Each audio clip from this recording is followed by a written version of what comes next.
नमस्कार दोस्तों, बहुत बहुत स्वागत है आपका आपके इस यूट्यूब चैनल पर। दोस्तों, मैं आपको हिंदी व्याकरण के सभी टॉपिक इस चैनल पर करवाऊंगी।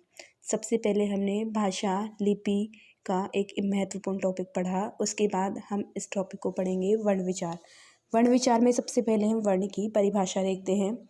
बोलते समय हम जिन ध्वनियों का उच्चारण करते हैं वही ध्वनियाँ वर्ण या अक्षर कहलाती है। वर्ण या अक्षर कहलाती है। वर्ण या अक्षर कहलाती वर्ण भाषा की सबसे छोटी इकाई है। इस प्रकार वर्ण उस ध्वनि को कहते हैं जिसके और टुकड़े नहीं किए जा सकते। लिखित भाषा में प्रयुक्त की जाने वाले वर्ण प्रत्येक भाषा में अलग अलग होते हैं। हिंदी भाषा में इन वर्णों की संख्या कुल 44 है। वर्णमाला में वर्णों की माला यानी वर्णमाला, यानी प्रत्येक वर्ण को अगर एक माला की तरह गुथा जाए तो उसको क्या कहेंगे? वर्णमाला। वर्गों की व्यवस्थित रूप को वर्णमाला कहते हैं। हिंदी वर्णमाला में स्वरों की संख्या 11 और व्यंजनों की संख्या 33 होती है।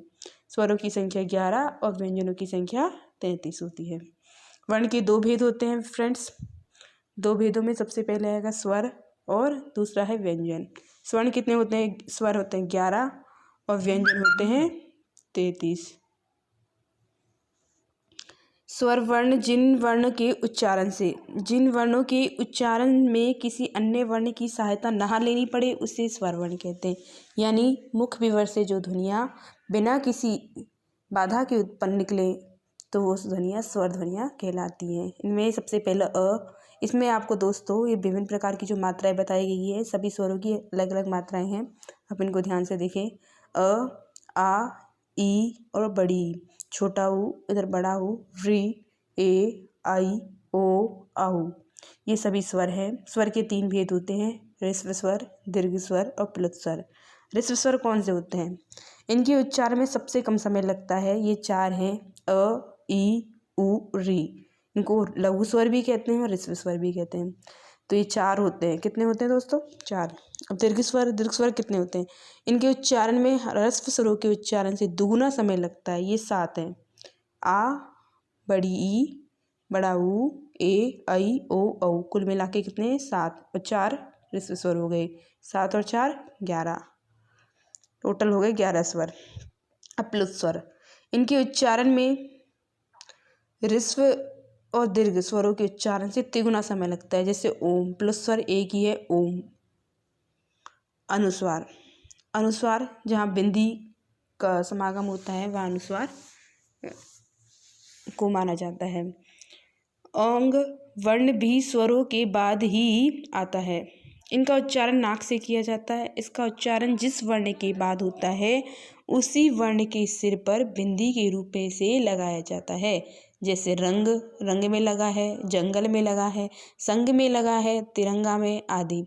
अनुनासिक जो चंद्र बिंदु का अपन इस व्याकरण में समावेश करते हैं वो अनुनासिक ध्वनि होती है। इसका उच्चारण नाक और गले दोनों से होता है, जैसे चांद, आंगन आदि। इसका चिन्ह चंद्र बिंदु होता है। अयोगवाह ध्वनि, हिंदी व्याकरण में अनुस्वार एवं विसर्ग को अयोगवाह के रूप में जाना जाता है। यानी अयोगवाह आपसे पूछा जाए तो एक अनुस्वार होता है जो ऊपर बिंदी के रूप में होता है, एवं विसर्ग जो 2 बिंदियों के रूप में होता है को अयोगवाह के रूप में जाना जाता है। व्यंजन की वर्ण के 3 भेद होते हैं। व्यंजन जिन वर्णों का उच्चारण स्वरों की सहायता से किया जाता है वे व्यंजन कहलाते हैं।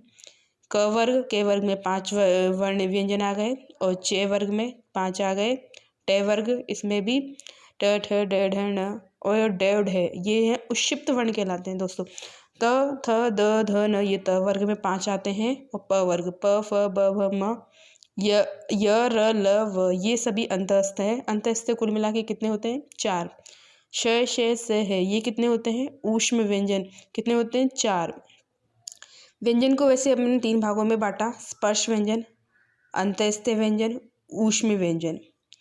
तो स्पर्श व्यंजन 25 होते हैं जो अभी अपन ने पढ़े।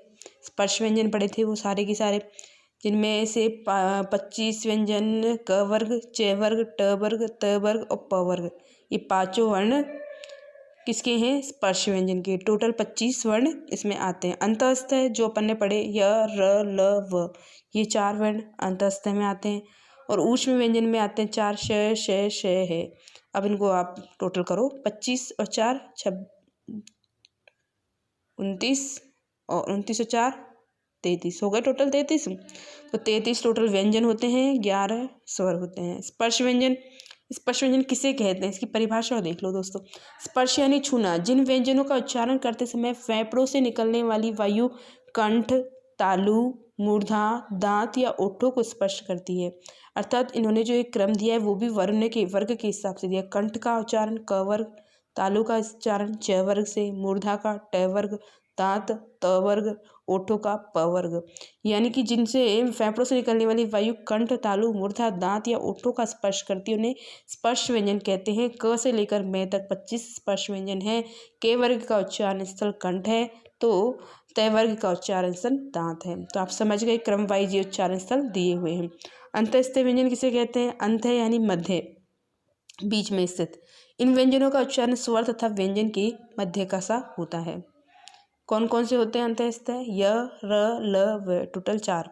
उच्चारण के समय जिह्वा मुख के किसी भाग को स्पर्श नहीं करती है, 4 हैं, ये आप समझ ही गए, य, र, ल, व। ऊष्म व्यंजन, ऊष्म यानी गर्म, यानी इनसे जब अपन उनका उच्चारण करेंगे तो मुख से गर्म हवा निकलती है, जैसे श, श, ह, जिससे कोई गर्म ध्वनि, गर्म हवा अपने से मुंह के अंदर से बाहर निकल रही है, इस तरीके का एहसास होता है। ऊष्म अर्थात गर्म। इन व्यंजनों के उच्चारण के समय वायु मुख से रगड़ खाकर ऊष्मा पैदा करती है, यानी उच्चारण के समय मुख से गर्म हवा निकलती है। ये 4 है, श, श, से है। इनका उच्चारण स्थल भी सबका अलग अलग है। शैशलगम का तालव्य और षटकोण का मूर्धन्य, स से सपेरा इसका है दंते से। स्वरों की मात्राएं, प्रत्येक स्वरों के लिए निर्धारित चिन्ह मात्राएं होती हैं। अस्वर के अतिरिक्त सभी स्वरों की मात्रा चिन्ह होते हैं। स्वरों के चिन्ह मात्रा के रूप में व्यंजन वर्ण से जुड़ते हैं। मैंने आपको सभी स्वरों की मात्राएं बताई हैं, जैसे अ, आ, ई, ऊ, री, ए, ऐ, ओ, औ। इन सभी स्वरों की मात्राएं आपने देखी। अयोग भाव कौन से होते हैं, अंग और अह। विसर्ग ध्वनि 2 बिंदी के रूप में देखी जा सकती है। इस ध्वनि का चिन्ह 2 बिंदी आप देख सकते हैं सामने स्क्रीन पर। इसका उच्चारण है की भांति किया जाता है, जैसे कि अपन देख सकते हैं कोई शब्द पुनः, अतः, तो है का एक लास्ट में इसका उच्चारण होता है। विसर्ग का प्रयोग तत्सम शब्दों में ही किया जाता है, जैसे अतः, प्रातः, अंततः आदि। इसका मतलब आप समझ गए होंगे कि विसर्ग की ध्वनि का उच्चारण कैसे होता है। आगत ध्वनि में ओ यानी अर्धचंद्र, यानी अंग्रेजी भाषा के शब्दों को लिखते समय प्रयोग किया जाता है। कुछ शब्द जैसे अंग्रेजी भाषा के होते हैं जिसमें ओ का उच्चारण ना करके आगत ध्वनि ओ का उच्चारण किया जाता है, जैसे डॉक्टर, कॉफ़ी, टॉफ़ी, बॉल आदि। संयुक्त वर्ण, फ्रेंड्स, संयुक्त वर्ण का जो संयुक्त वर्ण होते हैं वो टोटल 4 माने जाते हैं हिंदी वर्णमाला में। तो वर्णों का मेल या वर्ण संयोग कहलाता है। इसमें 2 वर्णों का मेल होता है और इन वर्णों के अलावा हिंदी भाषा में कुछ संयुक्त वर्णों का भी प्रयोग किया जाता है। ये वर्ण है श, त्र, ज्ञ, श्र। श वर्ण का देखो आधा के प्लस श षटकोण, इन दोनों को मिलाएंगे तो श वर्ण बनेगा। कुछ शब्द देख सकते हैं हम, भिक्षा, क्षमा, और आधा ते प्लस रे, इनका समावेश करके त्रिशूल बनता है। इसके कुछ शब्द देख सकते हैं आप, त्रिशूल, त्रिभुज, और आधा शे प्लस रे, इनसे बनता है श्रेय। इसके शब्द हैं श्रमिक, विश्राम, और जय प्लस, ये फ्रेंड्स गलत है, जय प्लस चे चम्मच का जो अणे आता है, जय प्लस चे चम्मच का जो अणे आता है ये वाला, इसमें आएगा जय प्लस, ये बाय मिस्टेक हो गया मेरे से, जय प्लस अणे बराबर ज्ञ, यानी कि इस तरीके से जय प्लस अणे को मिलाएंगे तो ज्ञ का निर्माण होगा। इसके कुछ एग्जाम्पल देख सकते हैं आप, संज्ञा, विज्ञान, इस तरीके के। अब आपका फ्रेंड्स क्या कार्य है, आप श, त्र, ज्ञ और श्रेय, इनके कुछ शब्द कमेंट सेक्शन में मुझे भेजेंगे। श के 2 शब्द भेजें, त्रस के 2 शब्द भेजें, श्र के और ज्ञ के। दोस्तों, वर्ण विचार से संबंधित ये जानकारी आपको पसंद आई हो तो मेरे चैनल को लाइक और सब्सक्राइब करें। इस तरीके की वीडियो अगर प्राप्त करना चाहते हैं तो कमेंट सेक्शन में कमेंट्स करें। Thank you so much, wish you all the best.